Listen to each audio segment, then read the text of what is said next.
Good morning friends, निर्मल की online classes में आपका स्वागत है। मैं आशीष शर्मा आप सभी का स्वागत करता हूं। आज अपन इंग्लिश के पार्ट्स ऑफ स्पीच टॉपिक के बारे में अध्ययन करेंगे। मैं आपको बता दूं, इंग्लिश की जो ऑनलाइन क्लासेज निर्मल की तरफ से चालू की गई है, उसमें सबसे पहला टॉपिक जो मैं पार्ट्स ऑफ स्पीच ले रहा हूं, ये टॉपिक क्लास 6 से लेकर 12 तक बीए, एमए और सारे कॉम्पिटिटिव एग्जाम के लिए जो भी स्टूडेंट पढ़ना चाहे वो पढ़ सकता है। सभी के लिए ये काम का टॉपिक है।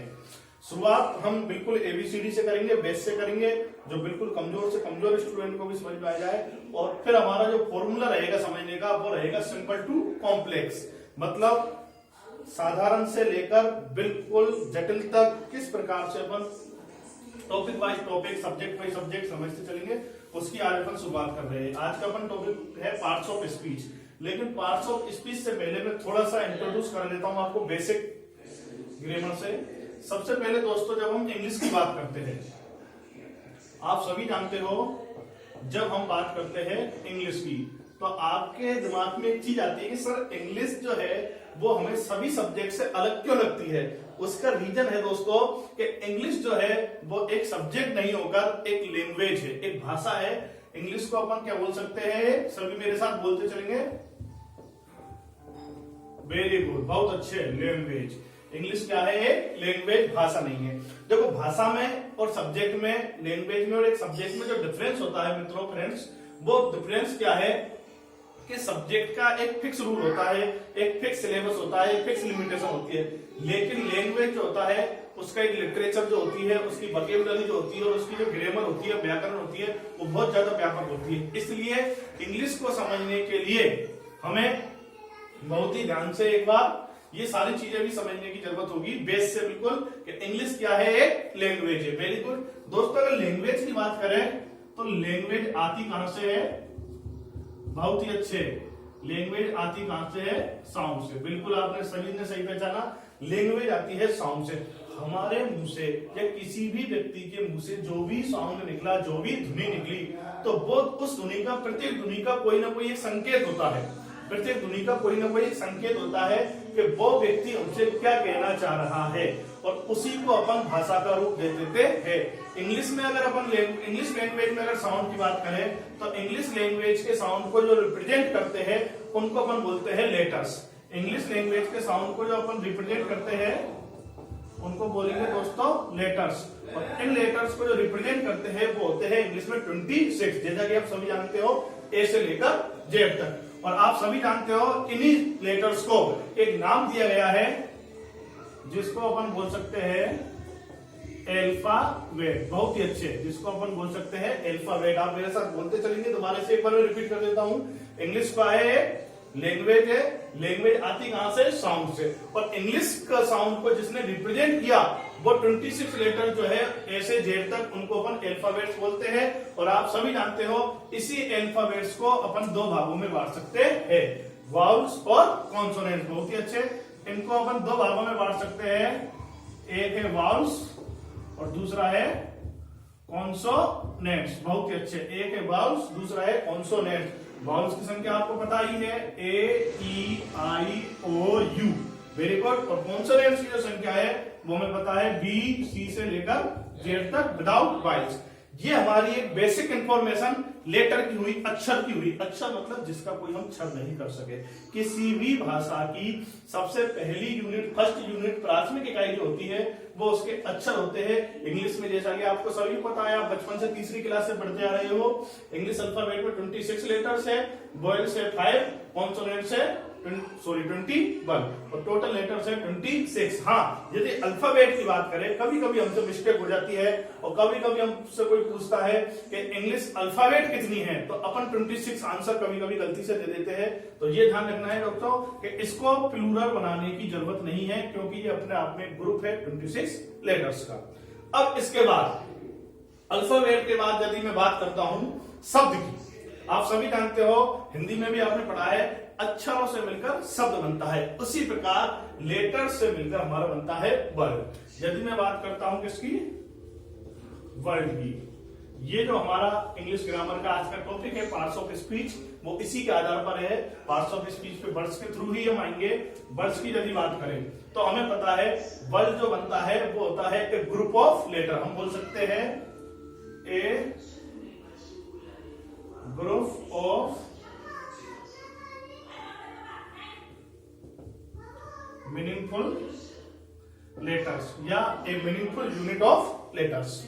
ये हमारा वर्ड होता है। वर्ड का मतलब जब हम किन्हीं भी एक से ज्यादा शब्दों का ग्रुप मिलाते हैं और उसका कोई फिक्स मीन्स निकलता है, उसका कोई अर्थ निकलता है। जैसे मैंने यहाँ एक शब्द लिखा PEN।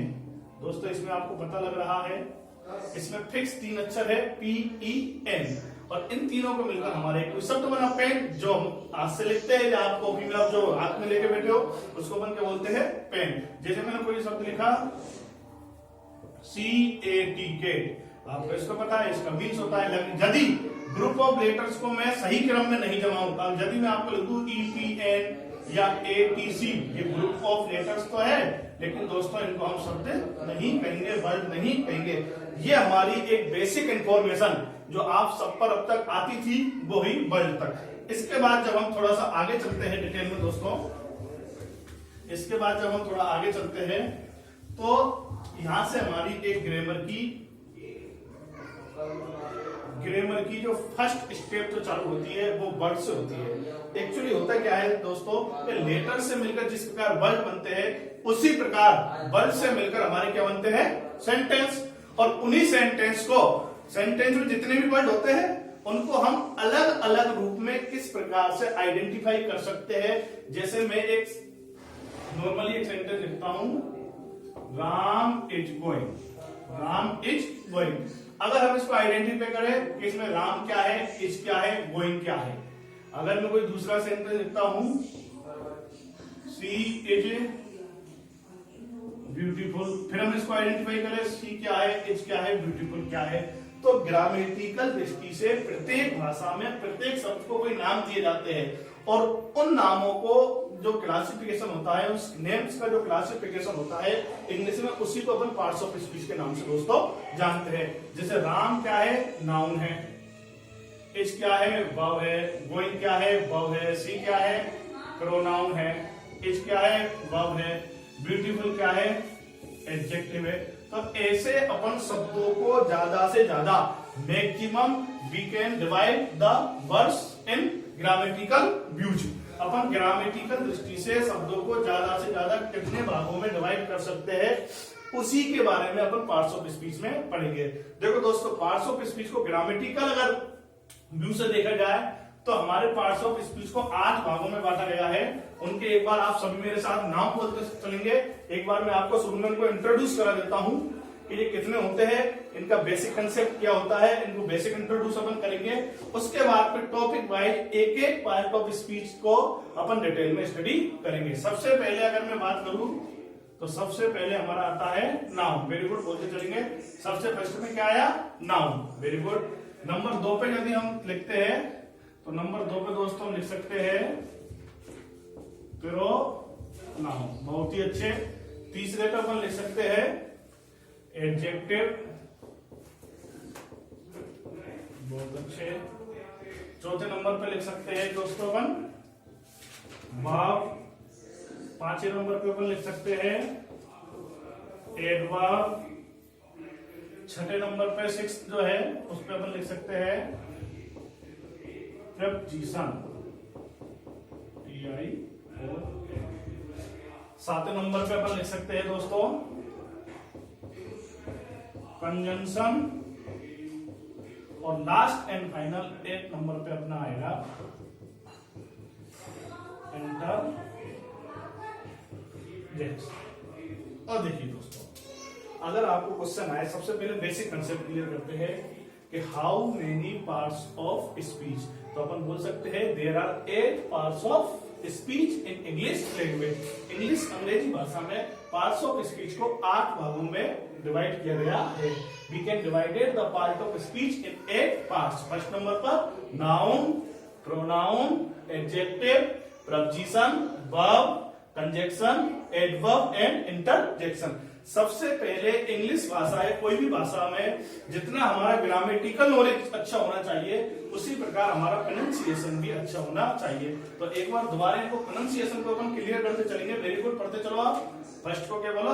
NOUN, noun, very good. दूसरा प्रोनाउन, तीसरा एडजेक्टिव, बहुत अच्छे। देखो दोस्तों, ज्यादातर स्टूडेंट इसमें थोड़ा सा गलती कर जाते हैं। इसमें क्या करते हैं, इसको एडजेक्टिव बोल देते हैं। लेकिन मैं आपको बता दूं, कभी भी यदि ए और जे के बीच में कोई भी डी आए, किसी भी मीनिंग में यदि ए और जे के बीच में कोई भी डी आए तो ये डी क्या रहेगा? हमेशा साइलेंट। ये कभी भी डी गुलाम नहीं आएगा, इसलिए अपन क्या बोलेंगे इसको? एडजेक्टिव। Very good. अगर मान लो कोई मीनिंग है, ये अपन ज्यादातर ट्रेन में सफर करते हैं तो अपन पास वाली सवारियों से बोल देते हैं कि भाई साहब थोड़ा सा क्या कर लो, एडजस्ट या एडजस्ट। एडजस्ट हमेशा ए और जे के बीच में डी क्या रहेगा? साइलेंट। तो वेरी गुड, इसको क्या बोलेंगे? एडजेक्टिव। इसको बहुत सारे स्टूडेंट बोलते हैं वर्ब। वर्ब कोई शब्द नहीं होता, बड़ा डरावना सा शब्द लगता है वर्ब। वर्ब नहीं होता दोस्तों। कभी भी किसी भी आर से पहले यदि वोवेल साउंड हो, ए ई आई ओ यू, किसी भी आर से पहले यदि वॉवल साउंड हो तो उस वॉवल साउंड बिल्कुल साइलेंट रहता है और केवल आर ही प्रोनाउंसिएशन, आर प्रोनाउंसिएशन नहीं होता है। और ई जो आर से पहले वॉवल साउंड है उसको प्रोनाउंसिएशन एक ही मात्रा से करते हैं। जैसे इसको बोलेंगे वाव, आर साइलेंट रहेगा हमेशा, इसको क्या बोलेंगे? वाव। एक बार आप स्टार्टिंग से, very good. Noun, very good. Pronoun, adjective, verb, adverb, preposition. देखो अगर अलग अलग करके बोल देंगे तो प्रीपोजिशन, लेकिन जब मिला के बोलेंगे तो प्रपोजिशन। इसको बोलेंगे प्रपोजिशन, कंजंक्शन एंड इंटरजेक्शन। बहुत ही अच्छे। ये हुए हमारे 8 पार्ट ऑफ स्पीच। अब इनका थोड़ा सा मैं बेसिक इंफॉर्मेशन दे देता हूं, इनकी थोड़ी सी बेसिक डिटेल आपको दे देता हूं कि, और फिर इनको एक एक करके डिटेल में पढ़ेंगे कि नाउन क्या है। थोड़ा सा आप समझते चलेंगे एक बार मेरे साथ। नाउन क्या है? तो नाउन में अपन लिख सकते हैं दोस्तों, noun is a naming word. कोई भी चीज हमें दिख रही है, हम उसे टच कर सकते हैं। Everythings we can touch and see, उसे नाउन कहेंगे। इसके अलावा कुछ चीजें ऐसी होती है जिन्हें हम टच नहीं कर सकते, जिन्हें हम देख नहीं सकते, फिर भी वो नाउन होती है। तो एब्स्ट्रैक्ट नाउन आएगी, अपन नाउन की डिटेल में पढ़ाएंगे, जिसमें स्टेट है, क्वालिटी है और एक्शन शो होता है। अभी थोड़ा सा बेसिक इंट्रोड्यूस के लिए आप इतना समझ लो। आप सभी पढ़ते आ रहे हो। किसी भी व्यक्ति, वस्तु, जानवर, स्थान आदि के नाम को संज्ञा कहते हैं, नेमिंग वर्ड हो गया। इसके अलावा स्टेट है, क्वालिटी है, एक्शन है, उसको भी अपन एब्स्ट्रैक्ट नाउन के उसमें रख सकते हैं। दूसरे यदि मैं बात करूं प्रोनाउन की, तो प्रोनाउन क्या होता है दोस्तों? प्रोनाउन जो होता है वो किसको रिप्लेस करता है? Replace a noun. Very good. Pronoun एक नाउन को रिप्लेस करता है। सपोज करो मैं कह रहा हूं Ram is a good boy, Ram एक अच्छा लड़का है। राम यहां नाउन है। अगर मैं दूसरा सेंटेंस राम के लिए कहूंगा तो मैं राम की जगह एक शब्द यूज करूंगा वह। राम एक अच्छा लड़का है, वह डेली स्कूल जाता है, ही गोज स्कूल डेली। तो उसके लिए मैंने राम के लिए जब ही यूज किया तो मैंने एक रिप्लेस कर दिया नाउन को। नाउन क्या था? राम था, और राम को जब मैंने रिप्लेस किया तो उसकी जगह मैंने ही लगाया। तो प्रोनाउन एक्चुअली करता क्या है? नाउन को रिप्लेस करता है। पार्ट्स ऑफ स्पीच में नाउन और प्रोनाउन ये दोनों एक दूसरे को रिप्लेस कर सकते हैं। ठीक है। इसके बाद यदि मैं बात करूं एडजेक्टिव की, इसके बाद यदि मैं एडजेक्टिव की बात करूं तो एडजेक्टिव को समझना भी बहुत आसान है। ये क्या करता है? नाउन और प्रोनाउन में बताया था, प्रोनाउन जो होता है वो नाउन को रिप्लेस करता है। इसलिए एडजेक्टिव जो है वो नाउन को और प्रोनाउन को दोनों को क्वालिफाई कर सकता है। ये क्या करता है दोस्तों? क्वालिफाइज ए नाउन और प्रोनाउन। नाउन और प्रोनाउन को दोनों को क्वालिफाई कर सकता है। एग्जाम्पल जैसे मैं कहूं सी इज ब्यूटीफुल, सी प्रोनाउन है, और अगर मैं कहूं ब्यूटीफुल, वो उसकी क्वालिटी शो कर रहा है, उसके बारे में बता रहा है कि वो कैसी है, सुंदर है। तो ये ब्यूटीफुल क्या हुआ? एडजेक्टिव। इसी प्रकार यदि मैं बात करूं वर्ब की, तो देखो आपको पता है वर्ब क्या होता है?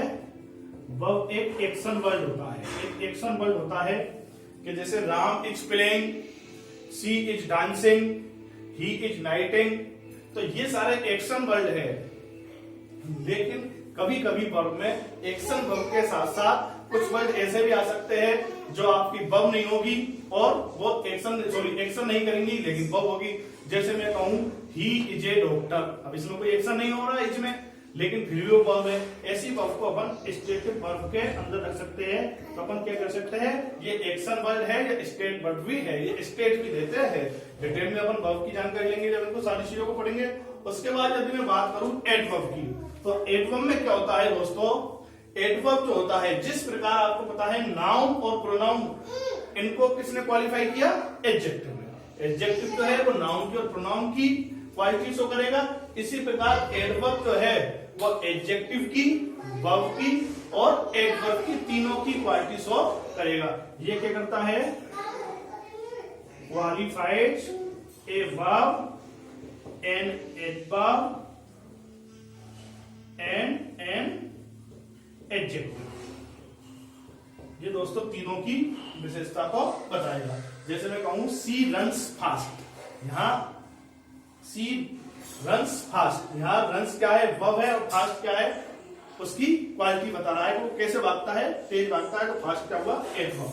क्यों, इन्हें वर्ब की क्वालिटी बताई, कभी एडजेक्टिव बता सकता है, एडवर्ब की बता सकता है, उसको अपन एडवर्ब में डिटेल में पढ़ेंगे। इसके बाद यदि अपन बात करते हैं दोस्तों प्रपोजिशन की, तो प्रपोजिशन को अपन बोल सकते हैं ए रिलेटिंग वर्ड। ये क्या करता है, किसी नाउन या प्रोनाउन का दूसरे नाउन या प्रोनाउन से रिलेट करता है। यदि मैं कहूं ये डस्टर है, ये टेबल है, यदि मैं कहूं duster is on the table, तो अब डस्टर में और टेबल के बीच में जो रिलेशन है कि ये डस्टर टेबल के ऊपर है या नीचे है, तो इसका जो रिलेशन शो कर रहा है वो करना प्रपोजिशन ऑन। तो इसी प्रकार अपन डिटेल में इनको जो पढ़ेंगे तो इसमें बताएंगे कि प्रपोजिशन क्या करता है, किसी नाउन या प्रोनाउन को दूसरे नाउन या प्रोनाउन से उसका रिलेशन शो करेगा। उसके बाद दोस्तों यदि हम बात करते हैं कंजंक्शन की, तो कंजंक्शन आपको पता है, कंजंक्शन का मतलब होता है जोड़ना। जंक्शन जैसे आपको पता है शब्द होता है, कंजंक्शन का मतलब होता है जोड़ना। ये क्या होता है दोस्तों, ये होता है कनेक्टिंग वर्ड, ये होता है कनेक्टिंग वर्ड। ये क्या करता है दोस्तों, दो शब्दों, दो वर्ड्स को या दो सेंटेंस को आपस में जोड़ता है। जैसे मैंने बोला राम एंड श्याम, राम और श्याम दोनों नाउन है, दोनों एक वर्ड है, और इनको किसने जोड़ा, एंड में। तो एंड क्या हुआ, कनेक्टिव वर्ड। बहुत सारे कनेक्टिव वर्ड अपन पढ़ेंगे कंजंक्शन में। और एक लास्ट जो है इंटरजेक्शन। इसमें क्या होता है दोस्तों कि अगर हमारी कोई सडन फीलिंग आ रही है, आप सपोज करो मैं पढ़ा रहा हूं और पढ़ाते पढ़ाते अगर ये गोड़ मेरे ऊपर गिर जाए, तो आपके मुंह से एक आवाज निकलेगी, क्या निकलेगी, वाव। वाव नहीं निकलेगी, आपकी निकलेगी ऑफ। मान लो हम कहीं जा रहे हैं, रास्ते में अचानक हमें बहुत सुंदर शानदार एक बिल्डिंग दिखाई दे और अपन उसको देख के बोलेंगे वाव, व्हाट ए ब्यूटीफुल बिल्डिंग। यदि मान लो इंडिया पाकिस्तान का मैच हो रहा है, इंडिया हमारी मैच जीत जाती है, तो अपन एकदम से बोलेंगे हर, या we won the match, wow we won the match. तो ये जो शब्द है ये हमारे सडन एक्सप्रेसिव वर्ड है, हमने सोच समझ के नहीं बोले। मान लो अपन चल रहे हैं और चलते चलते यदि हमारे पैर में कांटा चुभ जाता है, तो अपन सोच के नहीं बोलेंगे क्या बोलता है, अपन को एकदम से बोलना ऑफ। तो ये सारे जो वर्ड है वो कैसे है, सडन फीलिंग एक्सप्रेसिंग वर्ड। ऐसे वर्ड जो अचानक आते हैं, हमें एकदम प्लानिंग करके हम नहीं बोलते हैं। अब आप सोचोगे सर आपने जो सीरियल क्रम जो बोला था इनका, noun, pronoun, adjective, verb, adverb, preposition, conjunction, interjection, लेकिन मैंने इनको सीरियल में लिखा नहीं था। इसका एक रीजन था दोस्तों, इन 8 ऑफ पार्ट्स ऑफ स्पीच को मैं 2 भागों में बांट सकता हूं, 2 भागों में बांट सकता हूं। एक तरफ जो मैंने भाग लिखे हैं उनको अपन बोल सकते हैं दोस्तों ओपन सिस्टम आइटम्स। क्या बोल सकते हैं, ओपन सिस्टम आइटम्स। मैं इनको भी समझाता हूं, और इनको बोलेंगे अपन क्लोज्ड सिस्टम वर्ड्स। देखो ये जो 4 पार्ट्स ऑफ स्पीच है, नाउन, एडजेक्टिव, वर्ब, एडवर्ब, इनका क्या होता है, इनको अपन ये ओपन सिस्टम आइटम है, इनको अपन चेंज कर सकते हैं। जैसे मैं एक शब्द ले रहा हूं डेमोक्रेसी। डेमोक्रेसी क्या है, एक शब्द है, नाउन। इसका अगर मैं कर दूं डेमोक्रेटिक, तो ये एक दूसरा शब्द बन जाएगा एडजेक्टिव। यदि मैं कर रहा हूं डेमोक्रेटाइज, तो एक वर्ब बन जाएगा। यदि मैं कर दूं डेमोक्रेटिकली, तो ये क्या बन जाएगा, एक एडवर्ब बन जाएगा। इसी प्रकार इनको आपस में चेंज कर सकते हैं, इनके नंबर फिक्स नहीं हो सकते थे, इनको एक से दूसरे शब्द बनाए जा सकते हैं, लेकिन प्रोनाउन, प्रपोजिशन, कंजक्शन, इंटरजेक्शन इनसे अपन नए वर्ड फॉर्म नहीं कर सकते हैं, नए वर्ड नहीं बना सकते हैं, इसलिए इन्हें क्लोज सिस्टम वर्ड्स में रखा गया है। एक बार मैं दोबारा 2 मिनट में आपका एक रिवाइज करवा देता हूं पार्ट्स ऑफ स्पीच का। देखिए दोस्तों, वर्ड्स को 8 पार्ट्स में क्लासिफिकेशन किया गया है उनके ग्रामेटिकल अरेंजमेंट के अकॉर्डिंग। अपन एक सेंटेंस में मैक्सिमम कितने भाग रख सकते हैं, ग्रामेटिकल नेम कितने दे सकते हैं शब्दों को, उसके अकॉर्डिंग 8 पार्ट्स ऑफ स्पीच है। एक बार मैं दोबारा से बोल के बता दूं, noun, pronoun, adjective, verb, adverb, preposition, conjunction and interjection 2 भागों में बांटा गया है। ओपन सिस्टम आइटम में आप करेंगे noun, adjective, verb and adverb. Close system words में आप करेंगे pronoun, preposition, conjunction, interjection. Noun आपको सभी को पता है नेमिंग वर्ड होते हैं, उसके बाद प्रोनाउन जो होते हैं वो नाउन के स्थान पर रिप्लेस होते हैं, एडजेक्टिव जो होते हैं वो नाउन और प्रोनाउन की दोनों की कुछ विशेषता या क्वालिटी शो करेंगे। उसके बाद यदि मैं बात करूं वर्ब की, तो वर्ब क्या है, एक्शन वर्ड है, एक्शन दिखाएगा, स्टेट शो करेगा। एडवर्ब जो है वो वर्ब की, एडजेक्टिव की एंड एडवर्ब तीनों की क्वालिटी शो करेगा। उसके बाद यदि मैं बात करूं प्रपोजिशन की, प्रपोजिशन एक रिलेटेड वर्ड होगा जो एक नाउन या प्रोनाउन का दूसरे नाउन या प्रोनाउन से रिलेशन बताएगा। कंजक्शन कनेक्टिंग वर्ड होगा और इंटरजेक्शन एक सडन फीलिंग वर्ड होगा।